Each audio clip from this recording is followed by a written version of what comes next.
Hello बच्चों, आज हम लोग हिंदी व्याकरण के पाठ 2 वर्णमाला के बारे में जानेंगे।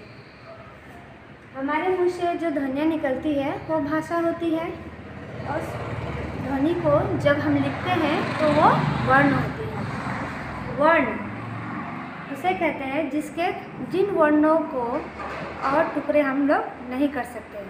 वर्ण जो है भाषा की सबसे छोटी इकाई होती है जिसके और खंड या टुकड़े हम लोग नहीं कर सकते। जैसे यहाँ देखिए, मैंने यहाँ पे कमल लिखा है। क जोड़ अ जोड़ म जोड़ अ जोड़ ल जोड़ अ।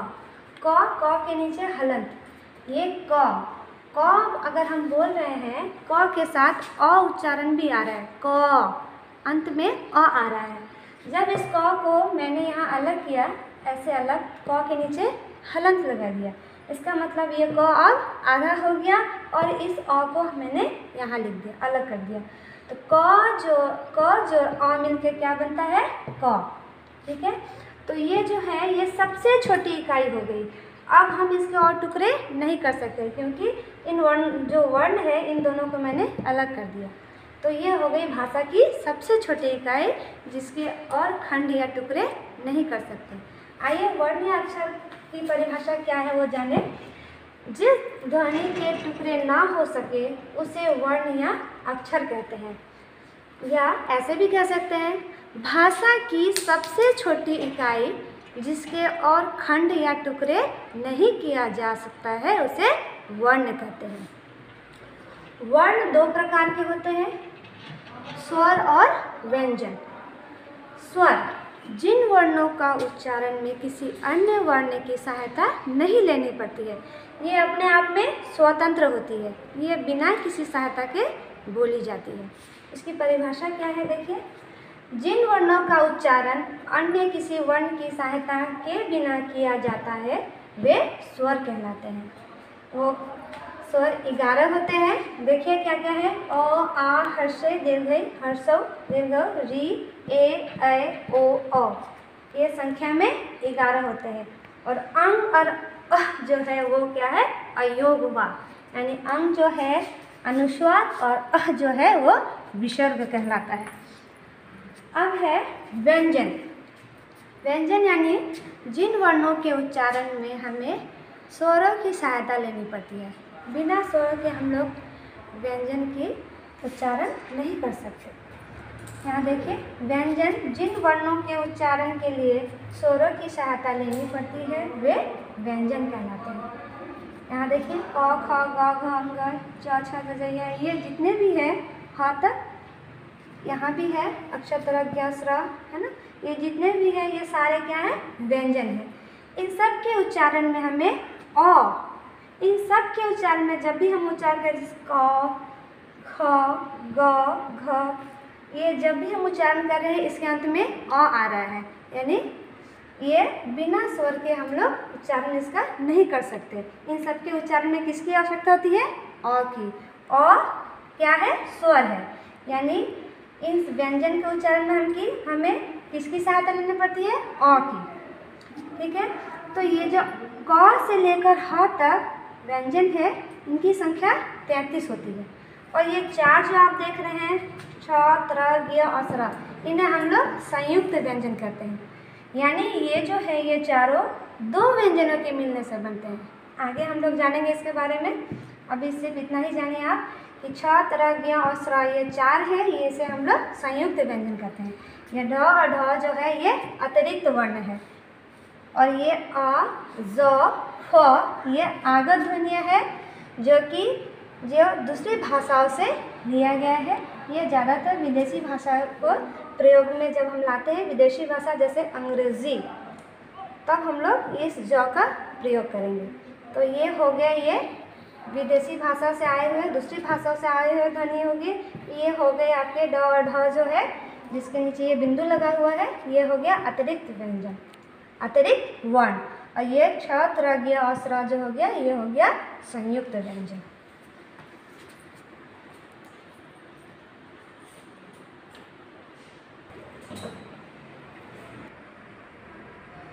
चलिए अब आगे बढ़ते हैं हम लोग संयुक्त व्यंजन की तरफ। संयुक्त व्यंजन यानी दो भिन्न भिन्न यानी अलग अलग व्यंजनों के मिलने से जो नया व्यंजन बनता है उसे संयुक्त व्यंजन कहते हैं। यानी दो अलग अलग व्यंजन को हम लोग जोड़कर एक नया व्यंजन बनाते हैं। ठीक है, आगे देखिए, जैसे दो भिन्न भिन्न व्यंजन को जोड़कर जो नया व्यंजन बनता है उसे संयुक्त व्यंजन कहते हैं। संयुक्त मतलब जुड़ा हुआ, है ना। यहाँ देखिए, दो व्यंजन के जोड़ने से नया व्यंजन बना। इनकी संख्या कितनी है? 4 है। श, त्र, ज्ञ और स्र, ये चारों जो है संयुक्त व्यंजन है जो दो भिन्न भिन्न व्यंजनों के मिलने से बना है। जैसे क में हलंत दिया है, यानी क आधा है, जो मूर्धन स पूरा है, यानी इसके साथ में अ भी है। जैसे यहाँ देखिए, क जोड़ मूर्धन स, इसको भी मैंने आधा कर दिया, यानी अ अलग कर दिया, तो इसके साथ ये अ था, ये बन गया आपका छ। यहाँ मैंने इसे बिना अ के ही बिना अ को अलग किए ही यहाँ लिखा है, यानी ये आधा क है और मूर्धन स, ये दोनों को मिला के बनता है छ। त में हलंत जो र, यानी इन दोनों को मिलाकर त्र बना। ज जोर य, इसको मिलाकर बना ज्ञ। श तालव्य श है, श जोर र बराबर क्या बना? स्र। यहाँ हर व्यंजन जो है अलग अलग है, दो अलग अलग व्यंजन है, और इसके जोड़ने के बाद क्या बना? एक नया व्यंजन। देखिए यहाँ पे चारों जो है क्या बन गया? नया व्यंजन बन गया। तो ये हो गया संयुक्त व्यंजन, दो अलग अलग व्यंजन को जोड़कर एक नया व्यंजन बनाया गया। ये संख्या में 4 होती है। अब आइए देखिए आगे, वर्णमाला। जब हम लोग स्वर और व्यंजन को दोनों को सही क्रम में लिखते हैं, यानी सीरियल वाइज सही क्रम में, जैसे ऐसे पूरा देखिए, जब हम लोग सही क्रम में लिखते हैं तो यही वर्णमाला कहलाते हैं। जैसे अलग अलग जब मोती अलग अलग रहता है तो बिखरा पड़ा रहता है, जब हम लोग एक धागे में इसको पिरोते हैं तो क्या बन गया? वर्णमाला। इसी तरह एक एक धागे को जब पिरोया गया तो वर्णमाला बन गया। इसी तरह जैसे यहाँ पे सब अलग अलग है, इसको हम लोग यहाँ पे क्या करते हैं? सीरियल वाइज, यानी निश्चित क्रम में लिखते हैं।